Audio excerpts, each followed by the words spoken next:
Structure के लिए भी निकालने जा रहे हैं कि भाई सीजियम क्लोराइड स्ट्रक्चर में किस तरीके का अरेंजमेंट्स होता है।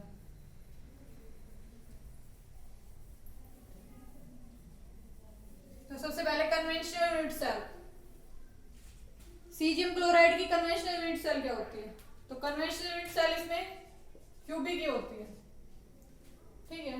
लैटिस टाइप होता है simple cubic, lattice type is simple cubic.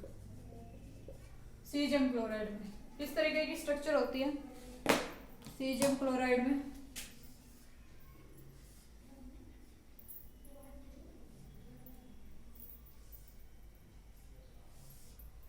इस तरीके का सिंपल क्यूबिक स्ट्रक्चर लिया,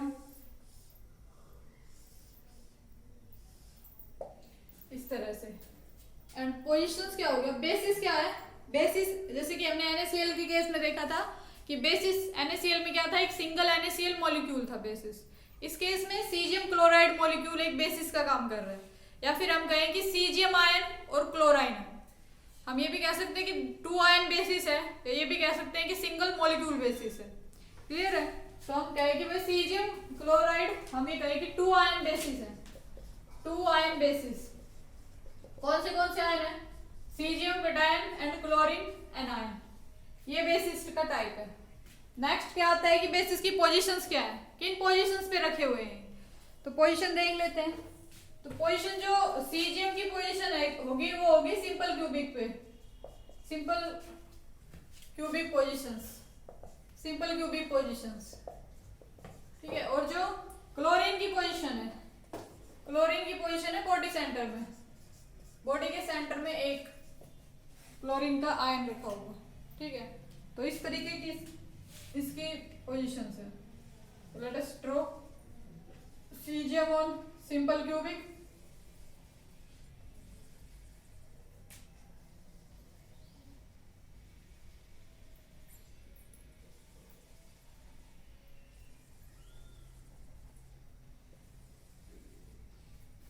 एंड इसकी क्लोरीन आयन क्या है इसके सेंटर में, इस तरीके का। तो ये पोजीशन होती है किसकी? सीजियम आयन की एंड क्लोरीन आयन की। क्लियर है? तो नेक्स्ट हम बात बेसिस की पोजीशंस बता दी। तो इसकी पोजीशन क्या होगी? एक्स एक्सिस से 1/2, वाई से 1/2 एंड जेड से 1/2, क्योंकि इसके बिल्कुल मिड में है। तो बेसिस क्या हो गया? बेसिस 2 आयन बेसिस हो गया। बेसिस की पोजीशंस क्या होगी? Position of basis, position of basis क्या हो गया? ये तो 0 0 मान ले, क्योंकि इसको सिंपल क्यूबिक पे रखा हुआ है। तो 0 0 0 पे तो कौन सा रखा हुआ है हमारा? सीजियम। और 1/2 1/2 एंड 1/2 पे कौन सा रखा हुआ है? क्लोरीन। तो ये क्या कैसी स्ट्रक्चर हो गई इसकी? सीजियम क्लोराइड की स्ट्रक्चर होगी, ठीक है। तो नेक्स्ट हम बात कर रहे हैं इसके N effective conventional unit cell में कितने हैं। एन इफेक्टिव देखो, यहां से सीजियम के कितने आएंगे एन इफेक्टिव? 8 कॉर्नर्स हैं, और एक का 1/8 पार्ट कंट्रीब्यूशन होता है इसमें। तो कितने आएगा सीजियम का? सीजियम का 1 कंट्रीब्यूशन आएगा। और क्लोरीन का कितना आएगा? क्लोरीन तो है इसके सेंटर में, तो 2 हो गए ना। तो सीजियम का एक आयन और क्लोरीन का एक आयन, तो 2 आयन बेसिस हो गए। एन इफेक्टिव हो गया। N effective in conventional unit cell is 2 ions, या फिर कहें सिंगल मॉलिक्यूल, एक मॉलिक्यूल या 2 ion basis.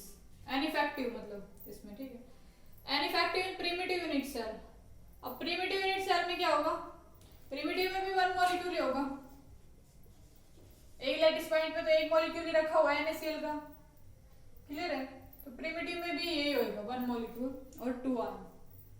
First nearest neighbour देखो, और फर्स्ट नियरेस्ट नेबर इस केस में कितने हैं? ऑब्वियस सी बात है यहां से कि फर्स्ट नियरेस्ट नेबर इसके, अगर इसको रेफरेंस माने तो इसके फर्स्ट नियरेस्ट नेबर ये है। इनकी क्या लोकेशन होगी? बॉडी डायगोनल के हाफ में, और बॉडी डायगोनल की लेंथ कितनी होती है? √3 है, और बॉडी डायगोनल के हाफ पे है, मतलब √3 a/2 डिस्टेंस पे होंगे। तो फर्स्ट नियरेस्ट नेबर की डिस्टेंस तो हम लिखते कितनी है? √3/2 2a। फर्स्ट नियरेस्ट नेबर कितने हैं 8 है। और टाइप कैसे है, ये क्लोरीन है तो ये अपोजिट के मिलेंगे, तो टाइप कैसा है कि अपोजिट आयन है, अपोजिट आयन है। इस तरीके से हम हर एटम के लिए सेम कोऑर्डिनेशन नंबर होगा फर्स्ट नियरेस्ट नेबर, क्योंकि लेटिस है, लेटिस में ऐसा नहीं कि एक का कोऑर्डिनेशन नंबर डिफरेंट है दूसरे का डिफरेंट, सभी का आइडेंटिकल होगा, दैट्स व्हाई वो लेटिस है। ठीक है, तो हर इसके लिए भी इसी प्रकार से यहाँ से भी एक यूनिट सेल आएगी, उसके सेंटर में मिलेगा, यहाँ बैक में मिलेगा, यहाँ मिलेगा, टोटल 8 मिलेंगे इसके लिए भी। तो हर एटम के लिए 8 है। सेकेंड नियरेस्ट नेबर, तो सेकेंड नियरेस्ट नेबर की बात करें तो सेकेंड नियरेस्ट नेबर कितने होंगे, सेकेंड नियरेस्ट नेबर देखो एक ऊपर यहाँ मिलेगा, एक और क्यूबिक सेल आएगा, एक यहाँ मिलेगा, यहाँ मिलेगा, नीचे भी इतनी डिस्टेंस पे होगा, एक यहाँ पे फ्रंट डायरेक्शन में होगा, एक इसके बैकवर्ड में होगा, क्योंकि टोटल कितने फेस हैं इसके 6 फेसेस हैं, तो 6 इसके डिफरेंट डायरेक्शन में क्या होगी यूनिट सेल्स रखी होंगी, और उनके सेंटर में क्या मिलेगा, इसी का क्लोरीन आयन ही मिलेगा। ठीक है, और ये कितनी डिस्टेंस पे है, देखो a/2 तो यहाँ तक है इसकी, और a/2 ही अगले उसके पे होगा, तो इसके बीच की डिस्टेंस टोटल कितनी होगी a। तो a डिस्टेंस पे कितने मिल रहे हैं second nearest neighbour, second nearest neighbour a distance पे है, और कितने हैं नंबर में, नंबर में है 6 और a डिस्टेंस पे। R and A relation, relation between R and A, तो आर एंड ए रिलेशन कैसा है इस केस में, आर एंड ए रिलेशन देखते हैं, रेडियस का और इसके एज लेंथ का। आर एंड ए रिलेशन, तो आर एंड ए रिलेशन की बात करें तो यहां से देखो कि ये इस तरह के यहाँ से रखा हुआ, यहाँ पे रखा हुआ है इस तरीके से, और ये इस तरीके से रखा हुआ है। ठीक है, और ये लेंथ कितनी है √3/2 a है, तो ये टोटल 2r लिख सकते हैं इसको। 2r कैसे लिख सकते हैं, ये अलग आयन है और ये अलग आयन है, अगर दोनों की रेडियस सेम है तो ही 2r लिख सकते हैं ना। तो इसके ये कौन सा वाला है सीजियम, तो प्लस वाला है, इसको r+ लिख लो, और इसकी रेडियस कितनी है नेगेटिव है, तो इसको एनायन है तो r नेगेटिव से रिप्रेजेंट कर दे इसकी रेडियस। ठीक है, तो यहाँ पे लिख सकते हैं r+ और r-, दोनों किसके बराबर है √3/2 a के बराबर है। क्लियर है, तो ये इसकी क्या आ गई आर एंड ए रिलेशन आ गया। नेक्स्ट हम पैकिंग फ्रैक्शन की बात करें, तो पैकिंग फ्रैक्शन क्या आएगा इस केस में, पैकिंग फ्रैक्शन तो ये आएगा n इफेक्टिव इंटू 4/3 पाई r+3 plus n effective into 4/3 पाई r-3 ओवर a3। ठीक है, तो r+ के कितने हैं इफेक्टिव, r+ के 1 है और इसके भी 1 है, तो 1 इंटू 4/3 पाई r+3 प्लस 1 इंटू 4/3 पाई r-3 ओवर a3।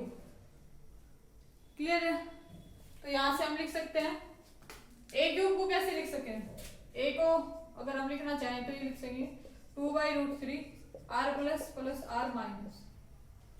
a³ क्या हो जाएगा, तो यहाँ से और सिंपलर फॉर्म में इसको लिखना चाहे पाई r+3 को कॉमन ले लें, तो 1 प्लस r- और r+ का क्यूब। ठीक है, r+3 कॉमन लिया हमने यहाँ से, यहाँ a³ क्या हो जाएगा, a³ means 8 over 3√3 into a³ means r+ plus r- का क्यूब। तो यहाँ से भी अगर हम r+3 को कॉमन ले लें, r+3 को कॉमन ले लिया तो ये 1 हो जाएगा यहाँ पे, तो यहाँ पे यही बचेगा, r+ कॉमन लिया था बाहर r+ का क्यूब होएगा, तो r+ इस तरीके से। ठीक है, तो ये हमारे पास क्या आ गया एटॉमिक पैकिंग फ्रैक्शन की ये वैल्यू आ गई APF एटॉमिक पैकिंग फ्रैक्शन। अगर हमें r- और r+ पता हो तो हम इसके लिए atomic packing fraction find out कर सकते हैं। ठीक है, आफ्टर दैट इसके कुछ एग्जांपल्स, एग्जांपल में क्या है कि इस टाइप की स्ट्रक्चर मतलब सीजियम क्लोराइड टाइप स्ट्रक्चर कि कौन कौन से मॉलिक्यूल्स पजेस करते हैं। तो copper zinc and silver magnesium. Copper zinc examples हैं इसके, copper zinc and silver magnesium.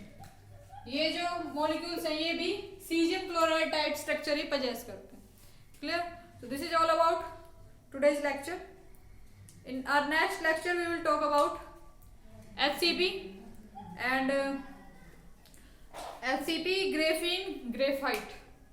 ये 3 स्ट्रक्चर्स हमारे रह गए, HCP, graphene एंड graphite। तो इनके बारे में हम नेक्स्ट लेक्चर में बात करेंगे। तो लेट अस समराइज कि टुडेज लेक्चर में हमने क्या क्या डिस्कस किया है।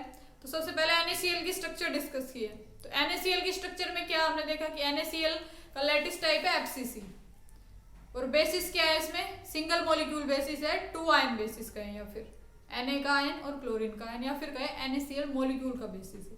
पोजीशन क्या है, Na को 0 पे रखें, हमने सोडियम को 0 क्लोरीन को 0 पे माना था, क्लोरीन 0 पे और सोडियम उससे 1/2 डिस्प्लेस्ड अलोंग एज। ठीक है, तो इस तरीके से हम ये भी समझ सकते हैं कि भाई NaCl स्ट्रक्चर 2 FCCs का इंटरपेनिट्रेशन है। जैसे कि हमने डायमंड क्यूबिक में समझा था कि डायमंड क्यूबिक भी 2 FCCs का इंटरपेनिट्रेशन है, और उसमें पेनिट्रेशन कहाँ पे हो रहा था, डायगोनल के अलोंग 3/4 पोजीशंस पे शिफ्ट हो रहा था, और इसमें कितना हो रहा था, हाफ पे, एज पे। ठीक है, तो इस तरीके से हमने सोडियम क्लोराइड स्ट्रक्चर के बारे में सारे इन्फॉर्मेशन फाइंड आउट की। अब सीजियम क्लोराइड में इस तरह से कंफ्यूज नहीं होना कि इसके सेंटर में है तो इसकी लेटेस्ट टाइप BCC है, इसका लेटेस्ट टाइप सिंपल क्यूबिक ही है, ये इसके सेंटर में डिफरेंट टाइप का रखा हुआ है।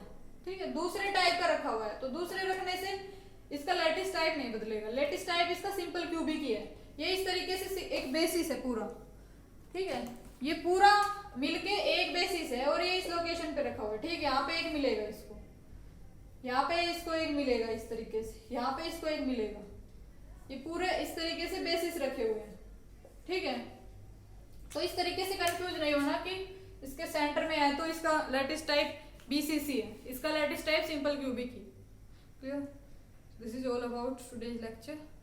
Stay tuned, thanks for watching.